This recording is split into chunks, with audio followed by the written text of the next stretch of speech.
Dandadan. Is it a watch or a pass? And on what tier does it land on? If you like conspiracy theories, like UFOs or ghosts, like those places people say have haunted spirits, well, this anime has both.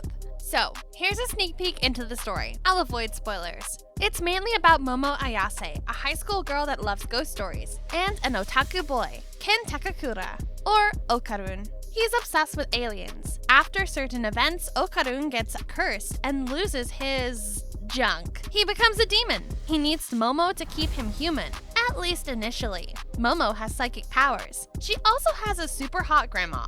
They are haunted by aliens and evil spirits, but Okarun uses the curse to make him super strong to fight them.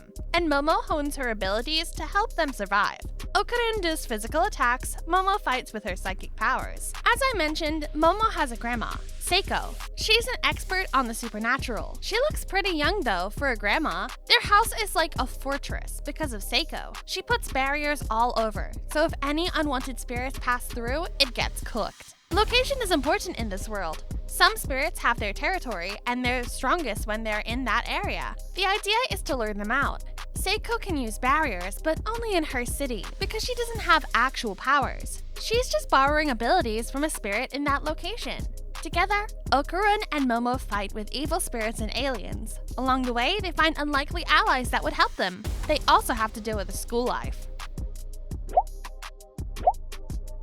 First off, the anime looks super cool. It's got a lot going for it. Aliens and evil spirits? How is that not interesting? The main characters are goofy, relatable kids who are screwed up in many ways. I mean, Okarun loses his manhood, and he's stuck as a possessed demon. Kinda like in Kaiju number 8. Well, he is still himself, but he can become a demon anytime. Good thing Momo is there to keep that in check. Later on, he manages to control this. Momo just broke up with an abusive boyfriend and she meets Okarun. She didn't like him at first because of the obsessive talk about aliens. Okarun is quite insecure because he's alone and he wants Momo to be his friend. He bumbles about when he's talking with Momo, while Momo is super confident and is excited for adventure. Despite this, they get along quite well. It's really funny when they interact with each other. They act like they hate each other.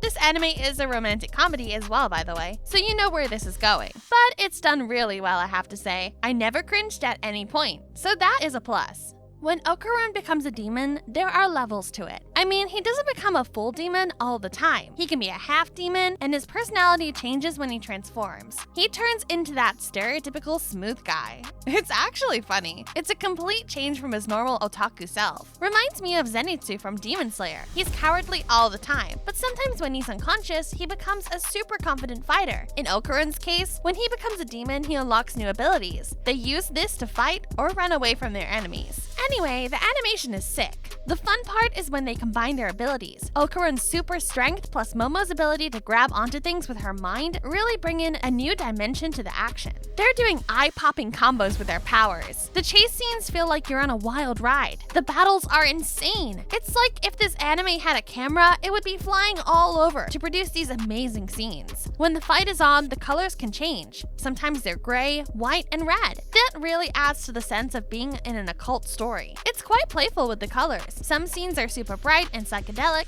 When things get intense, some good music starts to play too, and that adds to the overall experience. I love that Momo and Okarun aren't really smooth operators. They might have a plan before dealing with an enemy, but it quickly descends into chaos. It's funny how they argue and worry about what to do in the middle of a fight. They're freaking out the whole time, but somehow manage to make it out alive. It's so entertaining. But that's only Okarun and Momo at the start. Later on, they find friends that would add to this mayhem. Overall, it just feels good to watch, you know? It's a treat getting to join Momo, Okarun, and their buddies go on their adventure, and finding out about those spirits. Seiko is their go-to person for information about those things. Without Seiko, these two will be like fighting blind. It's intriguing to find out about the spirits, their history, and their weaknesses. And the aliens' backstories too are nuts. What will they do to defeat them?